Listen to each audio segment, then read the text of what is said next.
Welcome to the fire. One of the best advice I can give people when a game stops being fun and becomes stressful instead, it's time to walk away. By staying, it's just going to make things worse. When a game makes you dislike people you love, r/RPG horror stories, posted by Wandervin. When I first started playing D&D 3 years ago, it was 2nd edition, with a ranger with crap charisma and a party of 11.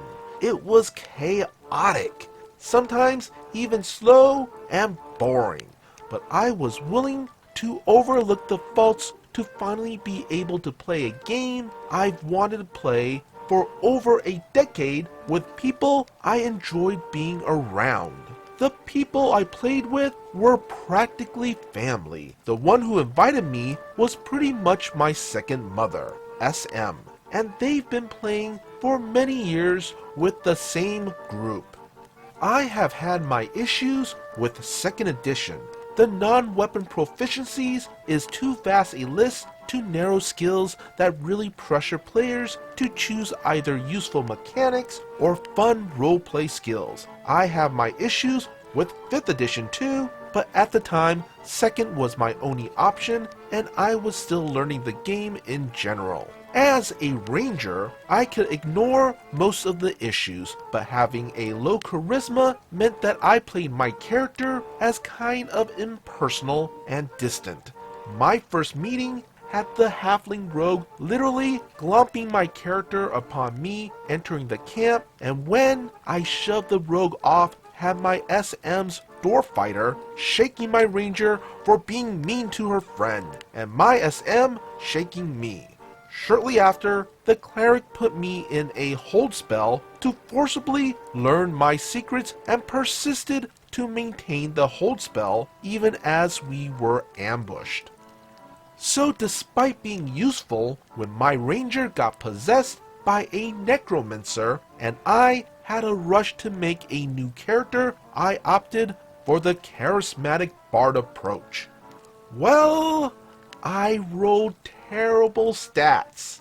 A 8 strength, a 12 wisdom that I had to lower further to a 10 in order to raise my intelligence to meet the minimum requirements for bards. My dex was nothing special and my charisma was the only good stat. My random spells have not once been useful. My 2 random magical items are a +1 plate armor and a +1 battle axe, as opposed to an iron flask and a folding boat that my ranger rolled. I've pretty much had to give both items away as I can't really use them to members who can use them. Bards can only be half-elves or humans in 2nd edition. Stupid AF. And since elves are enslaved in this campaign, the DM forced me to be a human. I chose non-weapon proficiencies that fit my character background rather than something I can use often, and the DM forgot to give me starting gold or let me choose my additional languages. Essentially, this is a really scruffed bard in a edition that makes bards naturally scruffed. But I was determined to handle it. Sure, group was too large, too tight-knit. Playing an edition that is unbalanced as hell. But again, I just want to play a game I love with people I love. Surely that will get me through. Until the people start being a big problem. Which brings me to the cherry on top of the cake, the incident that has seriously been pissing me off for the past couple sessions. Currently, we're in Gnome Country pretty much. My bard was introduced the same session that my SM's fighter set off a magical nuke at a wizard's college and nearly TPKO'd all of us. Because of that, I was never really introduced to the group. So I've just been treated as this person who joined them out of circumstance rather than a proper member of the group. It's the middle of winter, so we spent about 6 months and maybe 6 sessions staying with the gnomes in their underground tunnels. Because gnomes are small, only the 3 smaller characters can explore while the rest of us are stuck in a root cellar until we get a quest outside. Very boring and means that I don't really get a chance to actually use my bardic talents even when we're around NPCs. We've recently discovered a narrow pit leading to the Underdark that has been letting nasty creatures out that have been attacking the gnomes. Because of how deep the pit is and how narrow it is, the gnomes constructed a basket on a pulley that can lower us down. Very specifically, they informed us that the basket would only hold 2 at a time. The group agreed to pair up. Although the rogue and I both offered to go first, we paired up with different people. Most of the group wanted to pair up together with their longtime adventuring buddies, which really left me out. Thankfully, one of my friends had just joined the group, and since nobody wanted to team up with us, we teamed up together. The sentiment was, then let the 2 new disposable people go into the potentially dangerous black hole first. So we ended up being the first pair in the basket. Ah, but don't forget the rogue, the same excitable halfling who threw herself onto my ranger without any pretense or warning. She also wanted to go first, and instead of openly offering herself and her partner, she decided to sneak into the basket, i.e. wait till it started going down and jump in.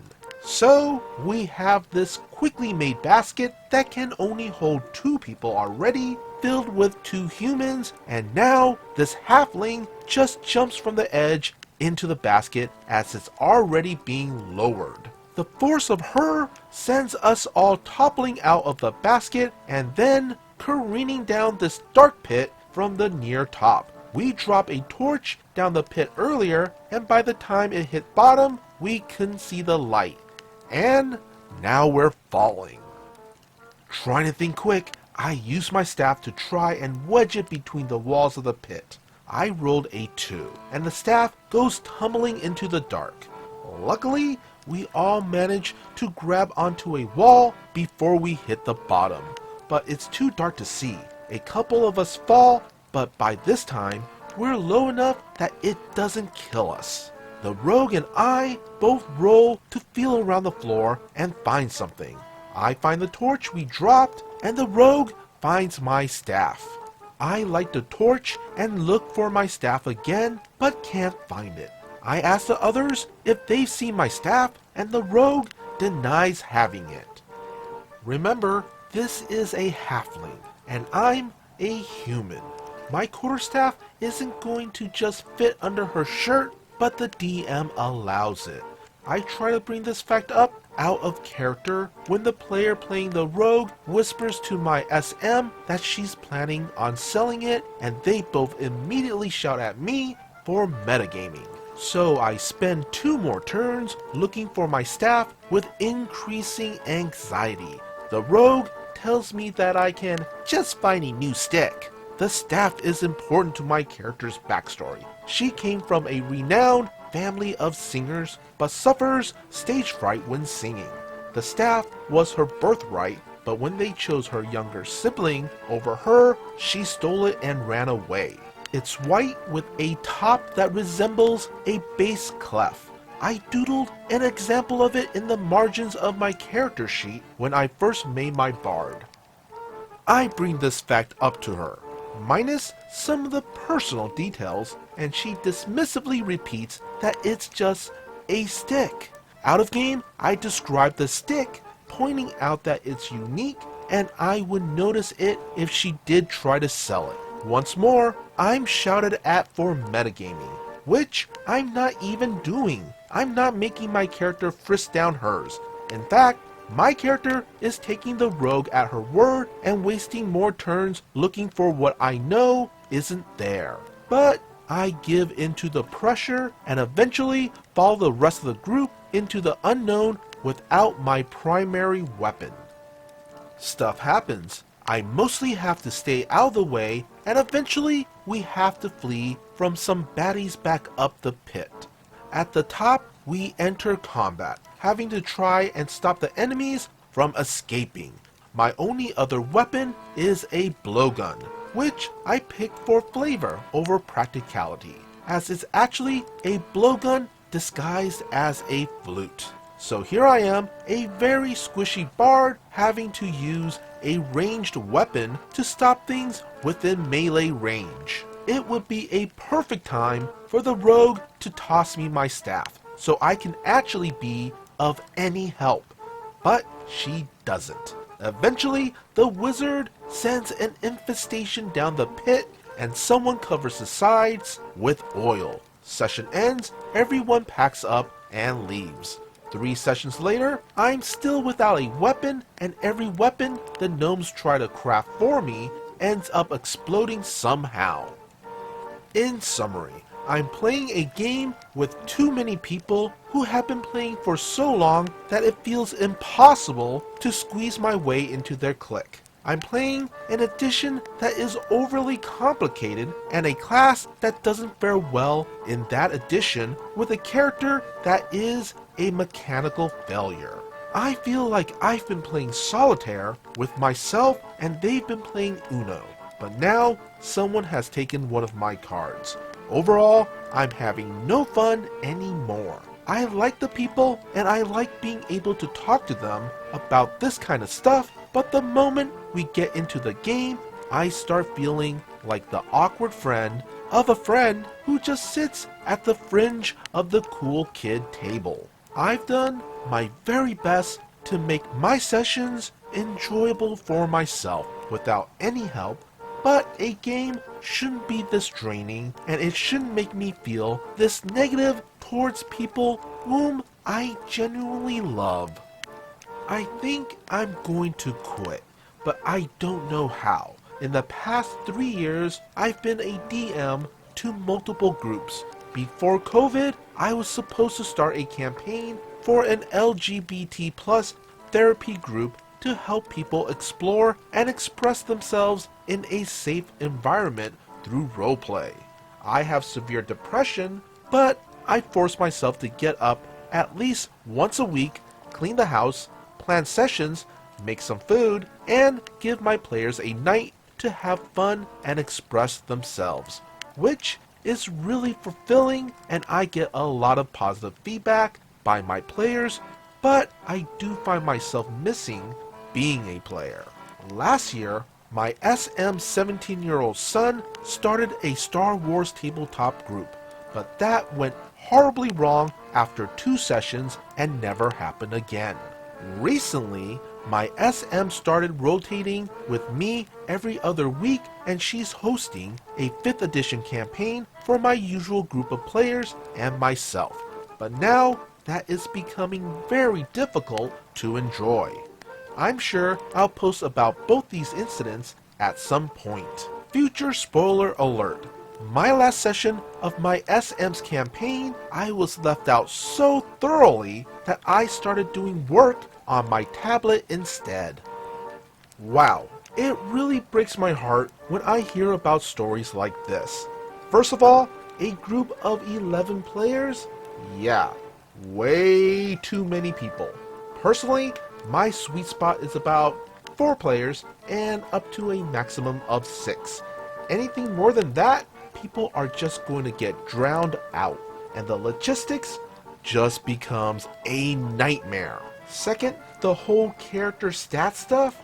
If it's that bad, your DM should have just let you re-roll until you would at least have halfway decent stats. Hampering you at the start on top of all the other stuff, honestly, it makes me feel like they're just hoping you would just quit. Third, that rogue player. I've run into those players before. People who like doing stupid shit for the sake of doing stupid shit. Usually, they think they're being clever or cute. Honestly, they're just annoying. Overall, my best advice is to just bow out of that group. And if you feel up to it, maybe have a conversation with SM about the whole situation. And that's our story. Be sure to hit that like and subscribe button for more future content. Also, if you would kindly follow the socials posted in the description, that would be amazing. As always, be good, be great, be awesome.